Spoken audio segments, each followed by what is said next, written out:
Halo, apa kabar semuanya? Selamat datang kembali channel saya bersama dengan saya Evangelis Filituu di channel di Kayosune. Terus dukung channel ini dengan cara like, share, dan subscribe karena channel ini secara konsisten membicarakan kebenaran firman Tuhan kepada Anda semua. Dan kali ini saya ingin berbicara tentang topik menghakimi. Ya, apakah fenomena saling menghakimi pengajaran di dalam kekristenan Alkitabiah? Kita akan bahas dalam video ini. Saudaraku, satu hal yang sering saya dengar dari orang-orang Kristen ketika sedang berdiskusi Alkitab dengan orang-orang tersebut, terutama ketika kita menunjukkan mungkin ayat-ayat yang merujuk kepada kesalahan-kesalahan doktrin. Biasanya ada seruan-seruan yang berkata jangan menghakimi. Apalagi ada gereja-gereja yang sangat fundamental Alkitabiah bahkan sering dicap sebagai gereja yang menghakimi gereja lain.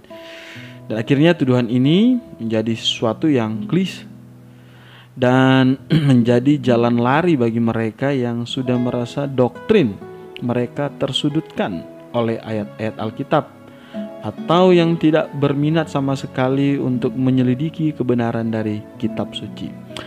Demikianlah kita mengatakan bahwa gereja Roma Katolik salah dalam pengajaran keselamatan mereka. Nanti ada orang lain akan menuduh bahwa jangan menjadi orang yang sok menghakimi. Jadi ini adalah fenomena yang ada di dalam Kristenan. Atau ketika kita menunjukkan, atau orang lain atau siapapun ketika menunjukkan ayat-ayat yang lain kepada denominasi gereja lain yang ternyata ayat-ayat tersebut menyudutkan, ya kan, praktek atau pengajaran di dalam gereja-gereja tertentu, maka biasanya dari lawan bicara tersebut akan langsung berkata jangan menghakimi orang lain. Tentu semua fenomena ini kita perlu pertimbangkan apakah sesuai dengan Alkitab atau tidak. Intinya, apakah orang Kristen bisa menghakimi atau tidak. Karena hal ini muncul dengan begitu kerapnya, maka sungguhnya sangat penting bagi setiap orang percaya untuk mengerti dengan benar mengenai masalah menghakimi dalam Alkitab. Benarkah bahwa orang Kristen tidak boleh menghakimi? Apakah ini sama dengan tidak boleh menyatakan kesalahan orang lain? Kesalahpahaman mengenai masalah ini begitu besar, dan oleh sebab itu mari kita melihat dalam Alkitab lewat poin-poin pembahasan kita di video ini. Hal pertama yang perlu kita perhatikan bahwa ternyata kalau kita baca di dalam Alkitab, Tuhan menyuruh orang percaya untuk menghakiminya. Banyak orang Kristen tidak pernah atau mungkin melewatkan atau bahkan belum membaca atau sengaja tidak mau membaca Yohanes 7 ayatnya yang ke-24. Ayat ini berisi perintah Yesus dengan berkata bahwa janganlah menghakimi menurut apa yang nampak, tetapi hakimilah dengan adil. Walaupun Tuhan Yesus tidak merincikan tentang cara menghakimi yang benar, tapi jelas sekali di dalam ayat ini Tuhan mengizinkan dan bahkan mengharapkan bahwa orang percaya menghakimi dengan adil. Bertentangan dengan, dan ayat ini sangat bertentangan dengan pandangan-pandangan orang pada umumnya. Orang percaya bukan tidak boleh menghakimi, tetapi sekali lagi ternyata kita dapatkan di dalam Alkitab Yohanes 7 ayatnya yang ke-24. Di situ firman Tuhan atau Tuhan Yesus sendiri berkata bahwa jangan menghakimi menurut apa yang nampak, tetapi hakimilah dengan adil. Jadi artinya sebenarnya orang percaya diharapkan untuk menghakimi, tetapi katanya apa? Dengan adil. Jadi setidaknya dari ayat ini sudah bisa menghancurkan opini-opini umum berkaitan dengan jangan menghakimi. Karena Alkitab, bahkan Tuhan sendiri menyuruh orang percaya untuk menghakimi. Nah, itu poin yang pertama. Bagaimana? Apakah Anda percaya firman Tuhan? Kemudian yang kedua berkaitan dengan pembahasan kita tentang menghakimi ya. Hal yang kedua yang perlu kita perhatikan adalah tentang arti kata menghakimi. Dalam banyak orang, kata menghakimi memiliki konotasi yang negatif. Bahkan ada yang mengidentikan menghakimi itu dengan menghukum. Nah, seorang Kristen pernah bertanya kepada saya demikian. Saya sudah percaya Yesus Kristus, lalu kenapa setelah saya mati saya masih akan dihakimi lagi oleh Tuhan? Pertanyaan ini muncul ketika dalam hal ini penulis sedang menerangkan bahwa setelah hari pengangkatan atau rapture akan ada pengadilan Kristus sesuai dengan 1 Korintus 3 ayat 10 sampai 15, 2 Korintus 5 ayatnya yang ke-10. Kemudian Bapak tersebut menyamakan penghakiman dengan penghukuman sehingga merasa kaget akan dihukum lagi di surga padahal sudah percaya. Nah, persoalan menjadi jelas ketika kita mengerti dengan baik kata menghakimi yang sesungguhnya. Untuk itu, kita harus menyelidiki kata apa yang dipakai oleh Roh Kudus dalam kitab suci bahasa asli. Dalam hal ini, bahasa Yunani untuk Perjanjian Baru. Kita mesti tahu bersama bahwa kata krino dalam bahasa Yunani adalah kata utama yang diterjemahkan menghakimi dalam bahasa Indonesia. Artinya kata krino ini muncul 114 kali dalam 98 ayat Perjanjian Baru dan 88 kali diterjemahkan sebagai judge dalam bahasa Inggris atau Alkitab versi bahasa Inggris dalam versi King James ya. Selain diterjemahkan sebagai judge atau menghakimi dalam bahasa Indonesia, kata krino juga terkadang bisa diterjemahkan sebagai memutuskan. Itu Anda bisa lihat di dalam Lukas 12 ayat 57, Kisah Rasul 20 ayat 16, Kisah Rasul 25 ayat 25, 1 Korintus 2 ayat 2, atau bisa diterjemahkan sebagai berpendapat, Kisah Rasul 3 ayat 13 dan Lukas 7 ayatnya yang ke-43, atau bisa diterjemahkan sebagai menganggap, Roma 14 ayat 5, atau bisa diterjemahkan sebagai mempertimbangkan dalam 1 Korintus 10 ayatnya yang ke-15. Jadi kita bisa melihat bahwa menghakimi atau dari kata krino dapat memiliki beberapa konotasi arti. Selain kata krino, ada juga turunan dari kata krino. Dua kata turunan krino yang paling signifikan adalah anakrino dan katakrino. Anakrino berasal dari gabungan krino dan preposisi ana dan dipakai sebanyak 16 kali dalam Perjanjian Baru. Dan kata anakrino ini seringkali diterjemahkan sebagai menghakimi sebanyak 3 kali, yaitu dalam 1 Korintus 4 ayat 3, kemudian 1 Korintus 4 ayatnya yang keempat, dan paling sering diterjemahkan sebagai memeriksa. Jadi kata akrino ini paling sering diterjemahkan sebagai memeriksa atau diperiksa dalam bahasa Indonesia. Kita bisa lihat dalam Lukas 23 ayat 14, Kisah Rasul 4 ayat 9, Kisah Rasul 12 ayat 19, Kisah Rasul 24 ayat 8, Kisah Rasul 18 ayat 18, 1 Korintus 10 ayat 25 dan ayatnya yang ke-27. Dan selain itu, anakrino juga bisa diterjemahkan sebagai menyelidiki. Kisah Rasul 17 ayat 11, 1 Korintus 14 ayatnya yang ke-12, dan bisa diterjemahkan sebagai menilai dalam 1 Korintus 2 ayat 14 dan ayatnya yang ke-15, dan juga bisa diterjemahkan sebagai mengkritik dalam bahasa Indonesia. Kita bisa lihat dalam 1 Korintus 9 ayatnya yang ketiga. Jadi itu kata anakrino. Kemudian varian yang kedua dari kata krino itu yaitu kata krino, merupakan gabungan dari krino dan preposisi kata. Nah, dipakai 19 kali dalam Perjanjian Baru, dan LAI menerjemahkan ini menjadi menghukum atau memberi hukuman, dan ini hanya 1 kali saja. Kata krino itu diterjemahkan sebagai menghakimi di dalam Roma 2 ayatnya yang pertama. Jadi dari riset kata di atas kita mendapatkan bahwa kata menghakimi dalam Alkitab bahasa Indonesia berasal dari kata krino sebagian besar atau turunannya anakrino dan kata krino sebagian kecil. Kita mengetahui pula bahwa kata krino dan turunannya memiliki rentang arti yang cukup luas, antara lain memutuskan, berpendapat, menganggap, mempertimbangkan, memeriksa, menilai, menghukum. Jadi semua definisi ini memiliki persamaan dan berpusar pada satu poros inti. Dapat disimpulkan bahwa krino memiliki pengertian dasar memutuskan atau membuat penilaian tentang sesuatu. Itulah inti dari kata menghakimi, yaitu membuat penilaian akan sesuatu. Pengertian ini muncul dalam berbagai bentuk, apakah menilai, memeriksa, atau mempertimbangkan. Jadi semua ini adalah krino. Ketika Paulus mengajarkan bahwa manusia rohani menilai segala sesuatu dalam 1 Korintus 2 ayat 15, ia sama saja berkata bahwa manusia rohani menghakimi segala sesuatu. Orang-orang yang berkata bahwa orang Kristen tidak boleh menghakimi sama sekali tidak mengerti arti kata menghakimi.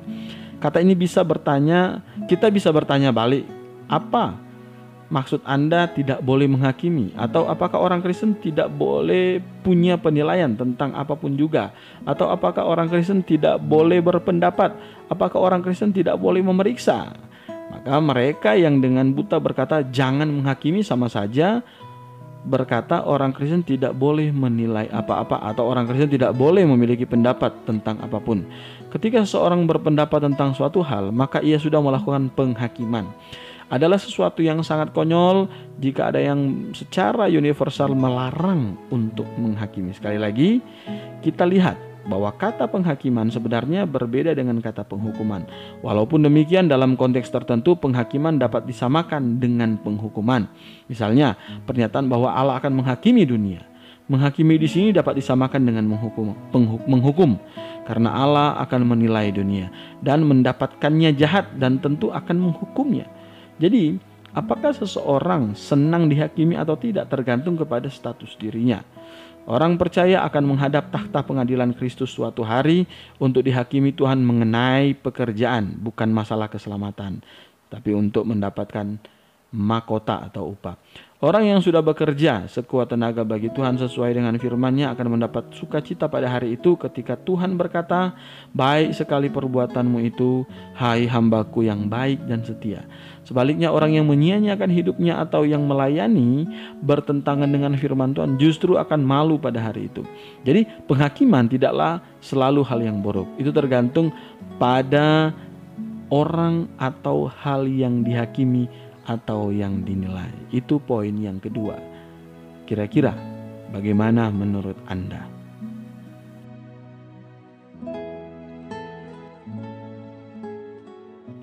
Kemudian yang ketiga yang perlu kita pahami dalam poin ini adalah dalam konteks apakah orang Kristen bisa menghakimi atau tidak. Yang ketiga adalah ternyata Alkitab melarang menghakimi hanya dalam konteks tertentu. Jadi hanya dalam konteks tertentu. Ayat yang paling sering disalahgunakan dalam hal menghakimi adalah dalam Matius 7 ayat 1. Di situ firman Tuhan berkata, "Jangan kamu menghakimi, supaya kamu tidak dihakimi." Terlalu banyak orang yang tanpa pengertian dan sekedar membeo memakai ayat ini untuk bersembunyi dari kebenaran, seolah-olah ayat ini memberi mereka hak untuk mengabaikan teguran-teguran dan nasihat-nasihat yang menyatakan kesalahan mereka.